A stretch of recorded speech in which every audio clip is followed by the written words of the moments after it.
you all. It's so good to be with you. Wow. Thank you. Thank you so much. I really appreciate your friendship and your affirmation and support for, I believe, a common sense policy for law enforcement for America. I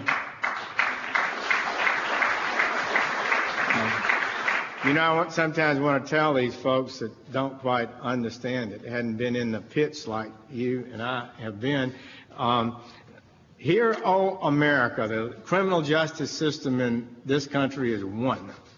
It is one entity, a monumental apparatus designed to make our communities safer, more secure, for our children to go to school without fear, to play in their yards and their communities, to resist the spread of drugs and death that we're seeing today, and do the right things. And each one of you have given your lives to that process.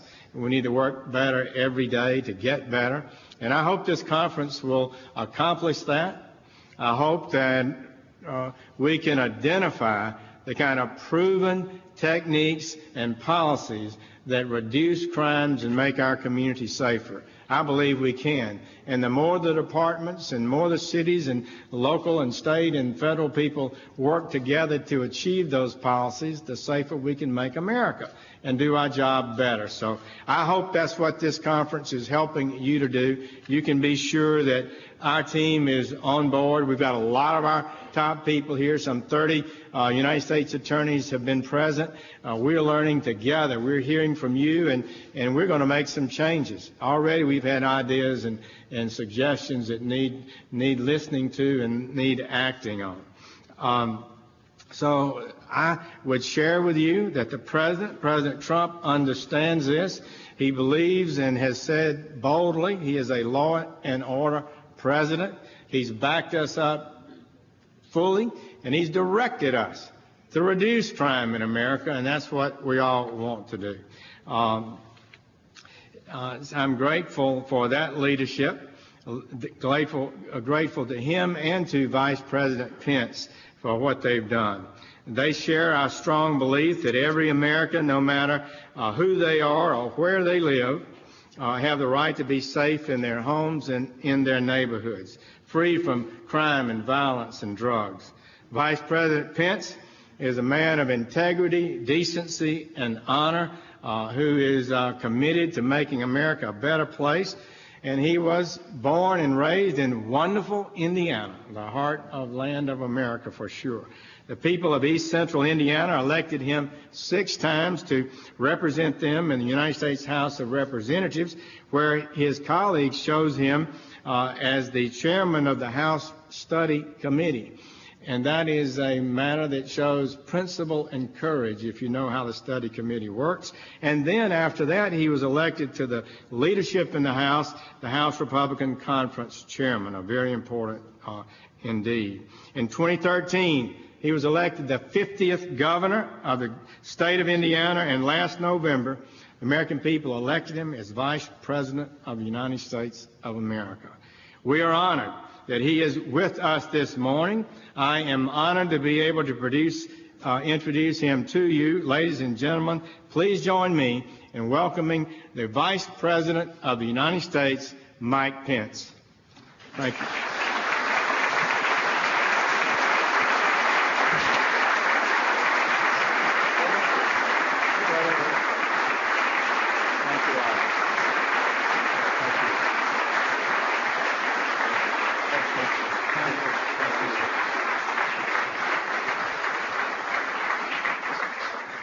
Thank you all. Thank you to Attorney General Sessions for that warm welcome and warm introduction. And let me say thank you.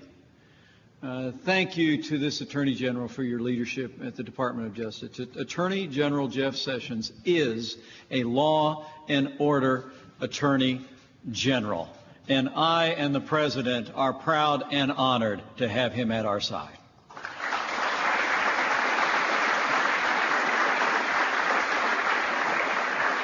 Truly an honor to be here at the National Summit of Crime Reduction and Public Safety, and I bring greetings this morning from a tireless champion of the men and women of law enforcement in the United States of America, the 45th President of the United States, President Donald Trump.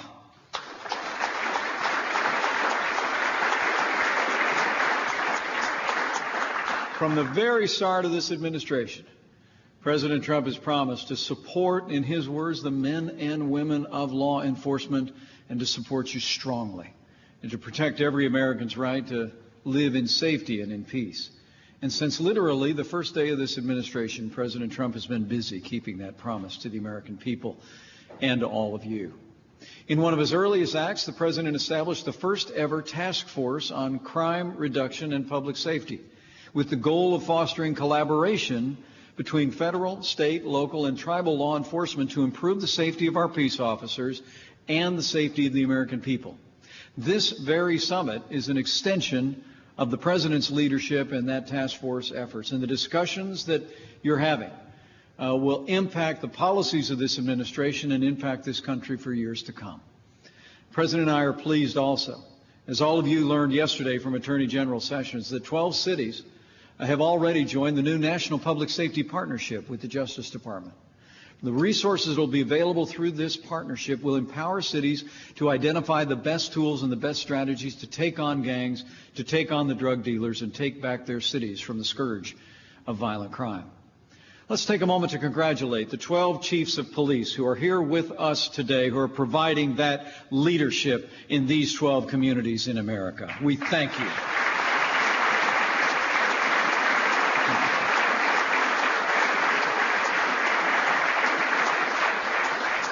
And let me thank you all for attending this historic gathering. At every level of American law enforcement is represented here, and many important community groups are a part of the discussions that will take place. Allow me to express the pride and appreciation to the dedicated public servants of the Justice Department in particular who are here with us today, from the DEA, the ATF, the FBI, the United States Marshal Service, and of course the United States attorneys. Can we give them a round of applause? We are proud of these public servants and the service they provide to the American people. And to all the advocates here today, especially the advocates for victims and the advocates for those who have fallen in the line of duty and their families, thank you. Just thank you for your compassion. Thank you for being here today. Thank you for pouring yourselves into the lives of the families of our fallen and those who have suffered the weight of violent crime in America. You make a difference every day, and your efforts, in my heart, are treasure in heaven. Let's give them a round of applause.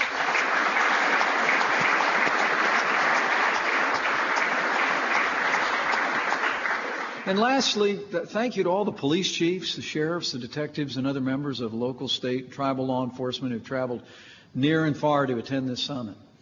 You are the best of us. And on behalf of President Donald Trump and the American people, thank you for the service that you and your families provide every single day to keep American families safe. Just last week, the entire world was awed when two of your kind, in the midst of a terrible attack on a congressional baseball team, demonstrated the courage that men and women in law enforcement demonstrate every week across this country. As officers do all across America far too often, these two heroes rushed into danger without regard to their personal safety. It's truly remarkable to hear the story. I was speaking yesterday to a senator who was there on the scene. He talked about how the gunman rounded behind home plate. And there was literally nothing in between him and a dugout where there were members of Congress and even the child of a member of Congress, with nothing between them and the gunman with a semi-automatic weapon. And those two officers, both of whom were injured in the assault, simply ran straight at the gunman and took him down. You know, as my wife and I told Officer Crystal Greiner and her family last Thursday at the hospital, her extraordinary courage and the courage of Officer David Bailey saved lives and prevented an even greater tragedy. You know, we honor these heroes, but we also honor all those, like those of you gathered here today, at every level who stand in between us and the violence that besets our families and communities. Let's give these heroes a round of applause.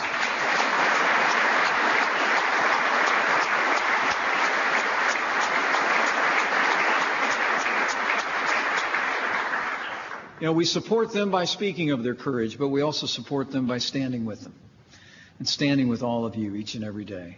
And make no mistake about it, President Donald Trump stands without apology with the men and women of law enforcement in America, and he always will.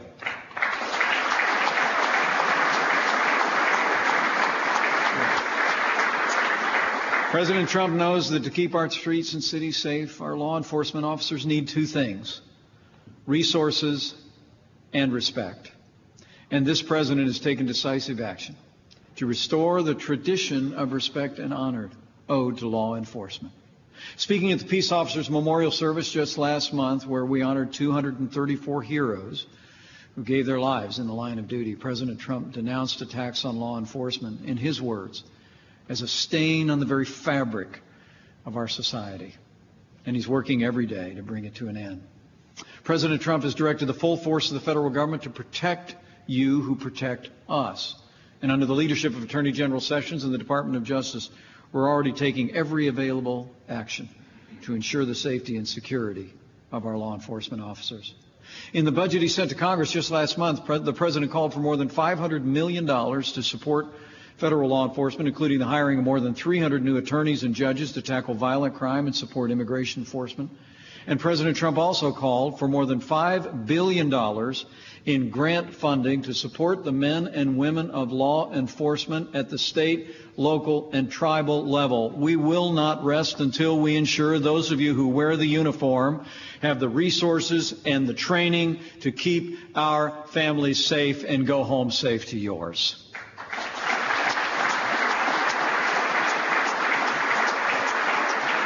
You know, it's maybe more important now than ever before. The truth is, last year saw actually an increase in many of the very worst types of violent crime.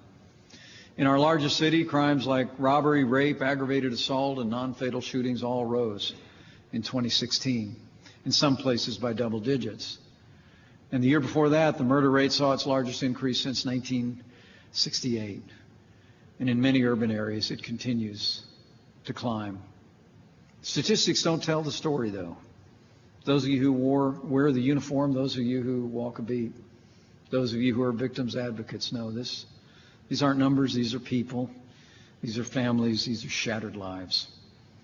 The President said not long ago, this violence must end. And under this administration's leadership and the President's determination, and through your courageous service, we will bring this violence to an end. President Trump has taken decisive action to restore law and order in our communities and keep our families and our children safe. It all, of course, starts with simply enforcing the law. President Trump has made it clear that it is the policy of this administration to enforce the laws of this country, no exception, no apology.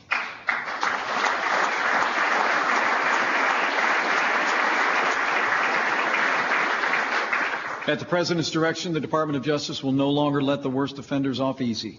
We're once again pursuing in the most serious, readily available, provable charges for drug traffickers and violent criminals.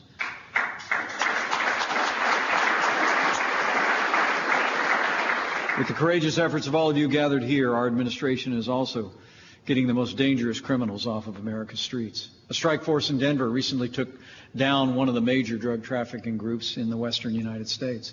A coordinated effort across 5 states caught more than 75 members of the Bloods, and a 3-month campaign in San Diego took more than 140 gang members out of that community. And as President Trump has pointed out, MS-13 is being decimated and going directly to prison, including more than 40 members of that vicious cartel who were arrested in New York City just a few days ago.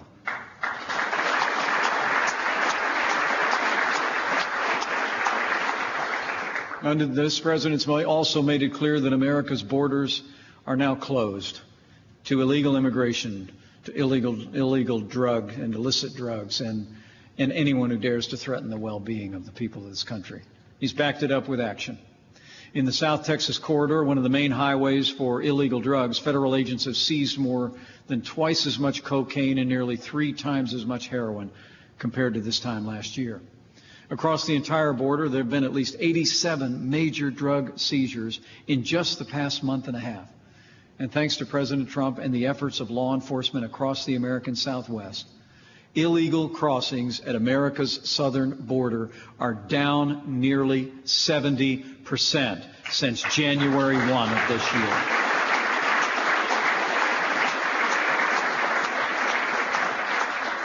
Now, the gains we've made because of your service and courage are encouraging. But the truth is we still have a lot more to do to make this country safe again. And I can assure you this administration is firmly committed to working with each and every one of you, to the agencies and departments that are represented here, to get the job done. President Trump has vowed, in his words now, to work with you, not against you, to support you, not undermine you. And I can assure you, serving with him every single day and knowing how he feels about the men and women of law enforcement, that's a promise you can count on every day at every hour under President Donald Trump.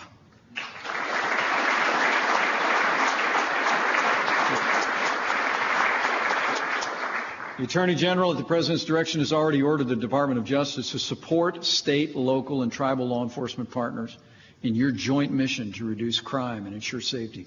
He's also ordered the Department to review its agreements with your jurisdictions to promote local accountability and local control. But these are only the first steps, not the last. We're just getting started. To confront the violence besetting our streets in too many American cities, we must continue to strengthen the partnership between every level of law enforcement, from the federal government down to the smallest cities and towns and townships, and also with the community and advocacy groups that care so deeply about our people's safety. This very gathering is a testament to the President's dedication to build a strong relationship with all of you and with the communities represented here. Your input is vital as this task force continues to craft its recommendations, which the Attorney General will present to the President in the coming months. We want to work closely with you as we implement those recommendations in the months and years ahead. We want to listen to you. We want to learn from you. And we want to advance the security of the American people because of you. President Trump is supporting and standing with law enforcement at every level because he cares so deeply about the safety and security of the American people. And he knows we can make this country safe again. This is about stopping drugs from entering our schools so that our children can shape their future. It's about kicking gang members out of our parks and alleyways so our families can live and play and walk their streets in peace. It's about protecting and respecting the courageous men and women who put on the uniform of law enforcement to serve our communities and keep us safe. You know, this is very humbling for me to stand before you today, and it's somewhat personal to my family. You know, I've never worn the uniform of law enforcement, but I grew up with an uncle who was a cop in Chicago. He was one of the heroes of my youth. And when we would travel from our small town in southern Indiana up to Chicago, one of the people we would be most excited to see was my uncle in uniform with his sidearm.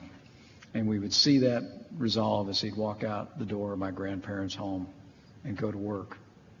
We were filled with pride and, frankly, in awe of my uncle and the courage that he showed every day, putting his life on the line for people he didn't even know, and then coming home as though it was just a job. Truly inspiring. It shaped my youth. It truly did. And I've always had that view of law enforcement officers ever since. You know, I'm mindful of a story in the old book that it was an encounter that took place between a centurion and a Nazarene. It's a great story where the centurion had approached the Nazarene in a little place called Capernaum. He had someone in his household who was sick, and he asked for help.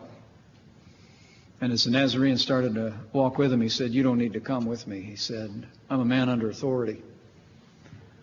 He said, "I tell one person to do this, they do it. Tell another to do this, he does it." He says, "You only say the word and that young one will be healed."